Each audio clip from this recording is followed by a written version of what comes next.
ये मनुष्य योनि कैसी है? कर्म योनि या भोग योनि?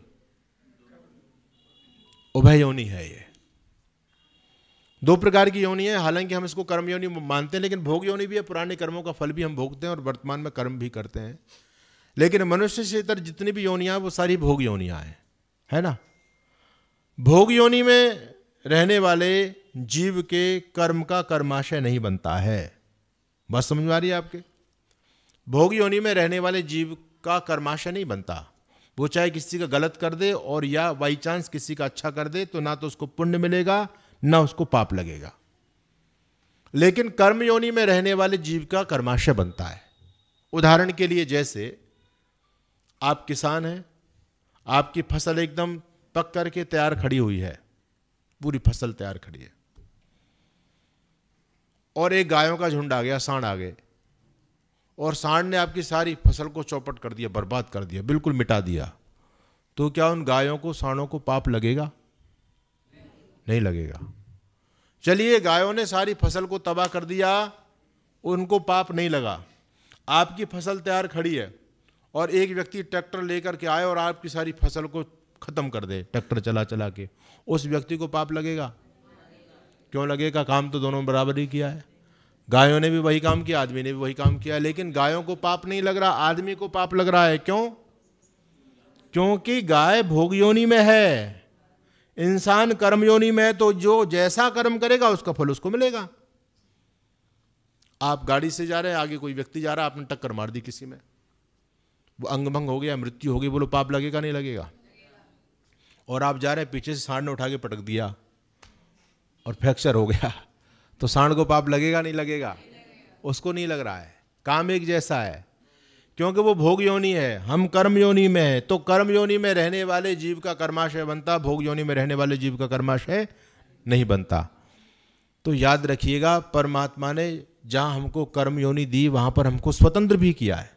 मनुष्य कर्म करने में स्वतंत्र है, ठीक है, फल भोगने में हम परतंत्र हैं। क्योंकि दुनिया में कोई व्यक्ति अपने पाप कर्म का फल, अगर भगवान फल भोगने में भी स्वतंत्र बना देता, तो दुनिया में कोई पाप कर्म का फल भोगना ही नहीं चाहता, ठीक है। यहाँ तो लोग अपने कर्मों के फल से बचने के लिए गंगा जी में डुबकी लगाने जाते हैं, भागवत कथा कराते हैं कि हमको पाप का फल भोगना ना पड़े। तो परमात्मा ने कर्म करने में हमको स्वतंत्रता प्रदान की। भोग, बोले भोग तो मैं दूंगा तुमको भाई, कर्म तुम कैसा भी करो, व्यवस्थापक मैं हूं और उसका भोग मैं दूंगा। क्योंकि तुम अपने आप भोग नहीं भोग सकते। इतने कितने ईमानदार लोग हैं, लोग तो अपनी नौकरी भी ईमानदारी से नहीं करते। जहां सरकार उनको अच्छा पेमेंट दे रही है, वहां पर भी समय से लोग नहीं पहुंचते। तो फिर परमात्मा यदि भोग भोगने में भी हमको स्वतंत्र कर देता, तो कोई व्यक्ति गलत काम तो करता लेकिन भोग नहीं चाहता, उसको बोले मैं क्यों भोगूं, अच्छा अच्छा लेता आदमी। तो परमात्मा ने कर्म करने में स्वतंत्र किया, भोग भोगने में परतंत्र कर दिया। तो परमात्मा ने हमको स्वतंत्र बनाया है। अब ये समझने वाली बात है, हम स्वतंत्र हैं कर्म करने में। ईश्वर, अब हम चाहे अच्छा कर्म करें चाहे बुरा कर्म करें, हम स्वतंत्र हैं। हर एक व्यक्ति की अपनी बुद्धि है। लोग कहते हैं भाई परमात्मा है तो धरती पर ये अनैतिक कर्म क्यों हो रहे हैं? अरे परमात्मा ने तो स्वतंत्र कर दिया है, परमात्मा इसमें क्या करे? एक अध्यापक बच्चों को समझा रहा है, बता रहा है, अब बच्चा पढ़े ना पढ़े, वो फेल हो जाए या पास हो जाए, स्कूल क्या करेगा? उसका अपना कर्म है भाई, मेहनत की है, पढ़ा है तो वो पास होगा और नहीं तो वो फेल हो जाएगा। तो परमात्मा ने सबको अपनी बुद्धि दी, सबको कर्म करने में स्वतंत्र कर दिया। आपके पास में खेती है, आप उसमें बबूल बो चाहे आम बो, ये तो आपका अपना कर्म है, ठीक है ना। आप जैसा बोगे वैसा फल आपको मिलेगा। तो परमात्मा ने हमको कर्म करने में स्वतंत्र किया।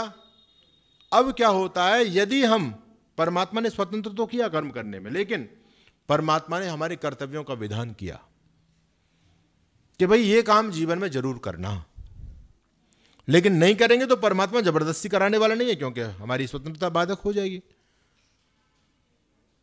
परमात्मा ने कुछ कार्य हमको अनिवार्य बता दिया। अनिवार्य, अनिवार्य का मतलब होता है जिनको करना ही है, जिसमें कोई ऑप्शन नहीं है, विकल्प नहीं है जिसमें।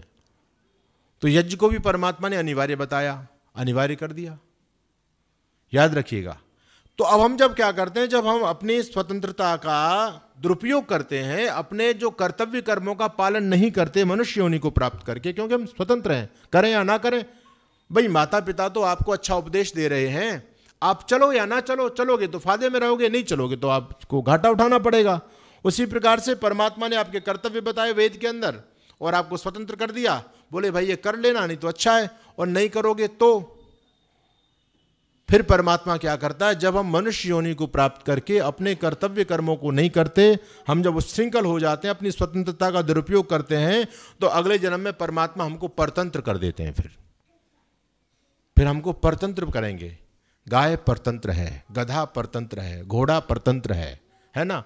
वो तो अपने भोगों को भोग रहे हैं, अपना नहीं कुछ कर रहे हैं, उनको बुद्धि नहीं है, विवेक नहीं है, वो तो अपने भोगों को भोगने के लिए परतंत्रता पूर्वक अपने कर्मों का फल भोग रहे हैं।